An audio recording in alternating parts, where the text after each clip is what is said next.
Это плавающее яйцо нам понадобится кружка, чайник с теплой водой, соль, ложка и само яйцо.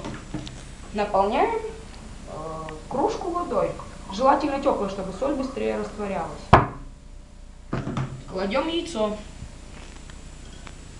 Как мы видим, яйцо тонет. Теперь добавляем соль.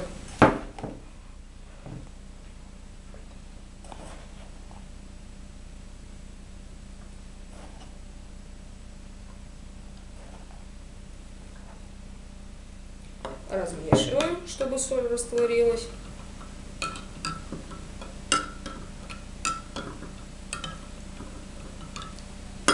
Как видим, яйцо всплыло, потому что плотность соленой воды гораздо больше, чем плотность простой воды из-под крана.